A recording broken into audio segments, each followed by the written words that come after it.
Advocate Anil വിളയിൽ, ഇങ്ങനെ ഈ വാദം കുറേ നാളുകളായി ഉയർത്തുന്നുണ്ട് കമ്മ്യൂണിസ്റ്റുകാർ. ഈ 2018 നമുക്കറിയാം എന്താണ് ഇവിടെ നടന്നതെന്ന്. ഇവിടെ അമ്മമാരെ അടക്കം തെരുവിലൂടെ വലിച്ചിഴച്ച് ലാത്തി ചാർജ് ചെയ്ത് അവരുടെ കണ്ണീര് വീണ ഭൂമിയാണ് ഈ പമ്പയിലൊക്കെ. കേരളത്തിൻ്റെ തെരുവോരങ്ങളിലെല്ലാം നമ്മൾ കണ്ടതാണ്. അപ്പോൾ ഇതിനെ ഇങ്ങനെ ഒരു വാദം കൊണ്ടുവന്ന് ഈ അതിക്രമങ്ങളെയെല്ലാം ഇല്ലാതാക്കുക എന്നത് കമ്മ്യൂണിസ്റ്റ് രീതിയാണ്. അത് അന്നും ഉയർത്തിയതാണ്, ഇന്നും തുടരുകയാണ്.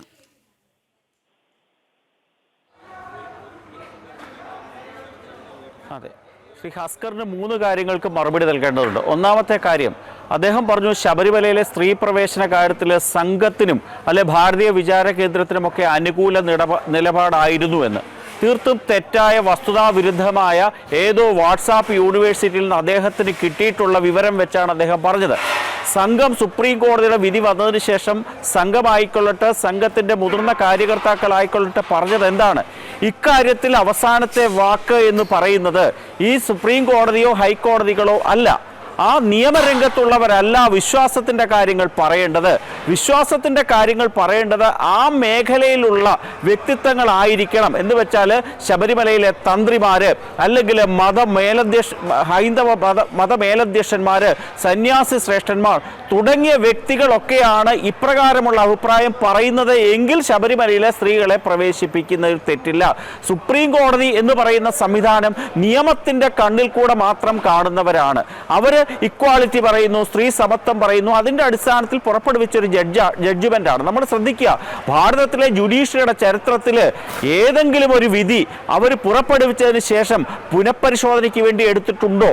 തീർച്ചയായിട്ടും സുപ്രീം കോടതിക്ക് ഒരു പരിധി വരെ തങ്ങൾ എടുത്ത തീരുമാനം തെറ്റാണെന്ന് തോന്നിയത് കൊണ്ട് തന്നെ ആയിരിക്കാം വിശാല ബെഞ്ചിലേക്ക് വിട്ടത്. ഒന്നാമത്തെ മറുപടി അതാണ്.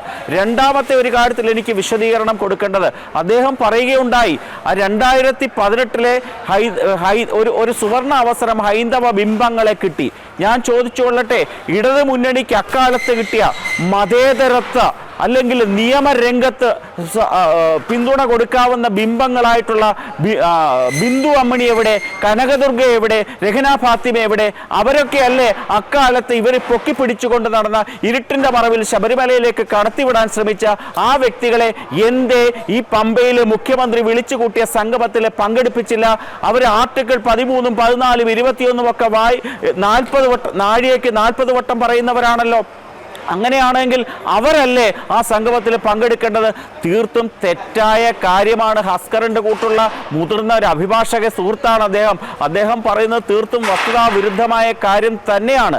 സംഘം അപ്രകാരം പറഞ്ഞിട്ടില്ല, സംഘത്തിന്റെ സ്വയം സേവകർ ആരും തന്നെ തീർത്തും അപലപനീയമായിട്ട് അനിൽ വിളയിൽ ചോദിച്ചതുപോലെ എവിടെ കനകദുർഗ? അല്ല, ബിന്ദു അമ്മിണി എവിടെ? സംഘപരിവാറിന്റെ പ്രഖ്യാപിത നിലപാട് ശബരിമലയിൽ സ്ത്രീ പ്രവേശനത്തിന് അനുകൂലമായിരുന്നില്ല എന്ന് തെറ്റിദ്ധരിപ്പിക്കരുത്. 2018 വരെ ജന്മഭൂമിയിലടക്കം നിരവധി രേഖകളുണ്ട്. ആ രേഖകൾ പരമേശ്വർജിയുടെ അടക്കമുള്ള നിലപാടുകൾ അതിനകത്ത് പറയുന്നിരിക്കുന്ന എന്തെങ്കിലും ഒന്ന് വായിക്കരുത്. അങ്ങനല്ല, നിലപാട് തന്നെയാണ്. ആ നിലപാടുകളിൽ മാറ്റമുണ്ടായത് 2018 സുവർണാവസരമായതിനു ശേഷം. പക്ഷെ അത് നിലപാടാണ് എന്റെ സുഹൃത്തുക്കളുള്ളത്. യാതൊരു നിലപാടും ഇല്ലാത്ത ഒരു പാർട്ടി ഉണ്ടെങ്കിൽ അത് CPM ആണ്. അയ്യപ്പനെ തള്ളിപ്പറഞ്ഞവർ അയ്യപ്പന്റെ സംരക്ഷകരായി മാറുന്നു. എല്ലാത്തിനെയും ഒരു കാലത്ത് തള്ളിപ്പറയും. രാമായണത്തെ തള്ളിപ്പറഞ്ഞു, ഭഗവത്ഗീതയെ തള്ളിപ്പറഞ്ഞു, പിന്നീട് 2 കൈയും നീട്ടി സ്വീകരിക്കുന്ന ഒരു വ്യക്തിത്വമില്ലാത്ത ഒരു പാർട്ടി ഈ ലോകത്തുണ്ടെങ്കിൽ കേരളത്തിലെ കമ്മ്യൂണിസ്റ്റ് പ്രസ്ഥാനമാണ്. അങ്ങനെയല്ല, നിലപാടില്ലാത്ത രാഷ്ട്രീയം, നിലപാടിന്റെ ഒരു അംശം പോലും നിങ്ങളുടെ നേതാക്കന്മാർക്ക് മനസ്സിലാക്കുന്നില്ല. നിലപാടുകളിൽ ഉറച്ചു നിന്നതുകൊണ്ടാണ് ഭഗവത്ഗീതയിലെ നല്ല വശങ്ങളെ സ്വാംശീകരിച്ചുകൊണ്ട് പിണറായി വിജയൻ പ്രസംഗം നടത്തിയത്. ഭഗവത്ഗീതയിലെ നല്ല വശങ്ങളെ സംശീകരിക്കുക എന്ന് അതൊരു പറയുമ്പോൾ അയ്യപ്പൻ കൊടുത്ത ഒരു നല്ലൊരു കാര്യമാണ്. 2 വരി അദ്ദേഹം അതെ, വായിച്ചതായാലും 2 വരിയെങ്കിലും അദ്ദേഹം വായിച്ചല്ലോ എന്നാണ് മുഖ്യമന്ത്രിക്കെതിരെ ഉയരുന്ന വിമർശനം. അഡ്വക്കേറ്റ് പി എൻ ഭാസ്കർ, ഞാൻ ഒരു ചോദ്യം കൂടി അങ്ങോട്ടൊന്ന് ചോദിച്ചു കൊള്ളട്ടെ. ഈ ശബരിമല എന്നാണ് മതാതീത ആത്മീയതയുടെ കേന്ദ്രമായത്? അങ്ങനെ ഒരു നിലപാട് മുഖ്യമന്ത്രി കൈക്കൊള്ളണമെങ്കിൽ അതിന് പിന്നിൽ വളരെ കൃത്യമായ രാഷ്ട്രീയ അജണ്ടയുണ്ട് എന്നാണ് ഇപ്പോൾ ഉയർന്നു വന്നിരിക്കുന്ന വിമർശനം. അങ്ങനെ മതാതീത ആത്മീയത പ്രോത്സാഹിപ്പിക്കപ്പെടേണ്ട ഒരു സ്ഥലമാണ് ശബരിമല എന്ന് താങ്കൾ പറയുന്നത് എന്തിന്റെ അടിസ്ഥാനത്തിലാണ്? ശബരിമലയെ സംബന്ധിച്ചിടത്തോളം ഇന്ത്യയിലെ മികച്ച തീർത്ഥാടന കേന്ദ്രങ്ങളിൽ ഒന്നാക്കി ഉയർത്തുവാൻ പോകുന്നതിന്റെ ശ്രമമായിരുന്നു ആഗോള അയ്യപ്പ സംഗമം. ആ ശ്രമത്തെ ഏതൊക്കെ തരത്തിൽ ഈ വിമർശനം ഉന്നയിച്ചാലും, ബാക്ക് ഫയറുകൾ ഉണ്ടായാലും ആ ശ്രമം സർക്കാർ മുന്നോട്ട് കൊണ്ടുപോകും എന്നുള്ളതിന്റെ സൂചനയാണ് സഖാവ് പിണറായി വിജയന്റെ ഉറച്ച വാക്കുകളിലൂടെ നിങ്ങൾ കേട്ടത്. അപ്പോൾ അതിൽ ഹാലിളകി ഇതിൽ കോൺഗ്രസ് എടുത്ത നിലപാടെന്താ? കോൺഗ്രസ് ബഹിഷ്കരിക്കുന്നതുമില്ല, പങ്കെടുക്കുന്നുമില്ല. അപ്പൊ അത്തരം ഒരു നിലപാടെടുക്കേണ്ട സാഹചര്യം കേരളത്തിലെ പ്രതിപക്ഷത്തിനുണ്ടായി. BJPയെ സംബന്ധിച്ചിടത്തോളം വളരെ കൃത്യമായി എതിർത്ത് നിലപാടെടുക്കുകയും ഇന്ന് സംഘപരിവാർ സംഘടനകളെ മുഴുവൻ ചേർത്ത് പിടിച്ചുകൊണ്ട് സംരക്ഷണ സംഗമം നടത്തുന്നു. അപ്പൊ സ്വാഭാവികമായും അവർക്ക് മോഹഭംഗമുണ്ട്. ആ മോഹഭംഗത്തിൽ നിന്നാണ് സംഘപരിവാർ സംഘടനകൾ ഇത്തരം ഒരു രാഷ്ട്രീയ നാടകം നടത്തിയിട്ടുള്ളത്. അഡ്വക്കേറ്റ് പി എൻ ഭാസ്കർ, എന്തൊക്കെ പറഞ്ഞാലും സംസ്ഥാന സർക്കാരിന്റെ എല്ലാവിധ സന്നാഹങ്ങളും ഉപയോഗിച്ചുകൊണ്ട് 8 കോടി രൂപ മുടക്കിക്കൊണ്ട് നിങ്ങളൊരു സംഗമം നടത്തി. പക്ഷേ അതിൽ പങ്കെടുത്തത് 623 പേർ മാത്രമാണ്. അപ്പോൾ 623 പേർക്ക് മാത്രമാണോ ഈ 8 കോടി രൂപ ചെലവഴിച്ചത്? അത് ശബരിമലയുടെ വികസനത്തിന് ഡയറക്റ്റായി ആ ഫണ്ട് കൈമാറിയിരുന്നെങ്കിൽ എത്രയോ ഗുണകരമായിരുന്നു എന്നാണ് അയ്യപ്പ ഭക്തർ ചോദിക്കുന്നത്. ഇവിടെ നോക്കൂ, ഇവിടെ എത്രത്തോളം ഭക്തജനങ്ങളുടെ പ്രാതിനിധ്യമാണ് ഉണ്ടായത്.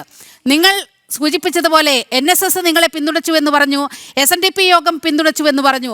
പക്ഷേ എത്ര പ്രതിനിധികൾ അവിടെ പങ്കെടുത്തു? അതിൽ ഭൂരിഭാഗവും, ഈ 623 പേരിൽ ഭൂരിഭാഗവും എന്ന് പറയുന്നത് സർക്കാർ ജീവനക്കാരും അതുപോലെ മന്ത്രിമാരുടെ പേഴ്സണൽ സ്റ്റാഫ് അംഗങ്ങളും ഒക്കെ കൂടി ഉൾക്കൊള്ളുന്ന ഒരു സദസ്സിനെ മാത്രമേ നിങ്ങൾക്ക് അവിടെ ഉയർത്തിക്കാട്ടാൻ കഴിഞ്ഞുള്ളൂ. അതായത് യഥാർത്ഥ ഭക്തർ നിങ്ങളോടൊപ്പം ഇല്ല, നിങ്ങളുടെ ഈ കാപട്യത്തിന് കുടപിടിക്കാൻ ഞങ്ങളില്ല എന്ന് ഉറക്കെ പ്രഖ്യാപിക്കുകയാണ് അന്ന് ചെയ്തത്, 20-ാം തീയതി ചെയ്തത്.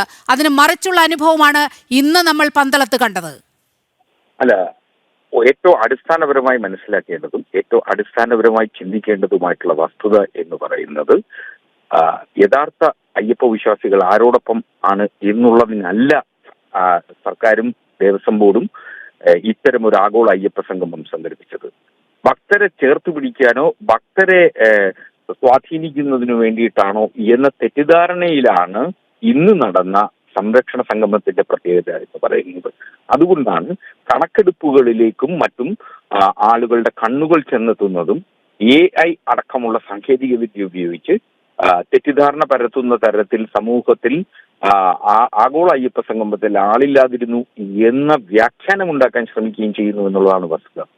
എന്തായിരുന്നു രാഷ്ട്രീയ കേരളം കാത്തിരിക്കുന്നത്? ഇതിനെ രാഷ്ട്രീയവൽക്കരിക്കരുത് എന്നുള്ളതാണ് ഇടതുപക്ഷവും CPIയും സർക്കാരും ആഗ്രഹിക്കുന്നത്. ഇത് കൃത്യമായി തിരുവിതാംകൂർ ദേവസ്വം ബോർഡിന്റെ ഒരു ഫലപ്രദമായ പദ്ധതിയാണ്. പദ്ധതി വളരെ കൃത്യമായി തന്നെ ആ പദ്ധതിയുടെ ഭാഗമായി വലിയ തോതിൽ ആശയവിനിമയം ചെയ്യപ്പെട്ടിട്ടുണ്ട് എന്നുള്ളതാണ് ആഗോള സംരക്ഷണ. ആ ആശയവിനിമയത്തിന്റെ ചില രീതികളിലേക്കൊന്ന് വരണം.